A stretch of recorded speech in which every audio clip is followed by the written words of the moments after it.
اور واپس چلے جائیں۔ معاذ اٹھ کھڑے ہوئے اور مزید بات چیت سے انکار کر دیا اور واپس چلے آئے۔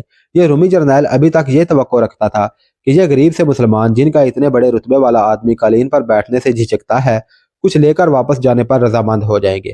اس نے اپنا ایک ایلچی مجاہدین اسلام کے سپہ سالار ابو عبیدہ رضی اللہ تعالیٰ عنہ کی طرف بھیجا، جسے یہ پیغام دیا کہ سپہ سالار رومی ایلچی کو اپنے پاس آنے کی اجازت دے دیں۔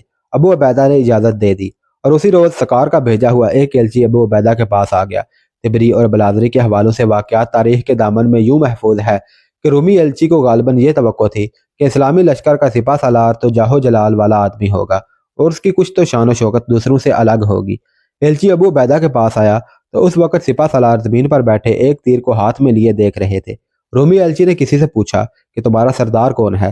ان آدمیوں نے ابو عبیدہ کی طرف اشارہ کیا تو وہ حیران ہو کر ان کی طرف دیکھتا ہی رہا۔ پھر ان کے قریب آیا، کیا تم ہی اس لشکر کے سپہ سالار اور سردار ہو؟ ایلچی نے کچھ رعونت کا سا مظاہرہ کیا۔ ہاں میں ہی ہوں، ابو عبیدہ نے بڑے آرام سے جواب دیا۔ پھر میری ایک بات سن لو، رومی ایلچی نے افسرانہ جلال سے کہا، ہم تمہاری تمام فوج کو سونے کی 2 اشرفیاں فی آدمی دیں گے اور تم یہاں سے واپس چلے جاؤ۔ معلوم نہیں اس وقت اشرفیاں تھیں یا نہیں، اس رومی کا مطلب دراصل یہ تھا کہ سونے کے 2 ٹکڑے ہر مجاہد کو دیے جائیں گے اور وہ واپس چلے جائیں۔ کوئی اور بات کرنی ہے تم نے؟ ابو عبیدہ نے پوچھا۔ نہیں، پھر تم چلے جاؤ، ابو عبیدہ نے کہا۔ ایلچی بڑا ہی برہم ہو کر چلا گیا۔ ابو عبیدہ نے اسی وقت ایک پیغام امیر المؤمنین حضرت عمر رضی اللہ تعالیٰ عنہ کو بھیجا، جس میں یہ سارا واقعہ لکھا۔ فاصلہ بہت زیادہ تھا، تیز رفتار قاصدوں کا انتظام کیا گیا تھا۔ 4-5 دنوں بعد قاصد امیر المؤمنین کا پیغام لے کر آ گیا۔ امیر المؤمنین نے لکھا تھا کہ اللہ کی راہ میں ثابت قدم رہو اور اللہ تمہارا یار و مددگار ہے۔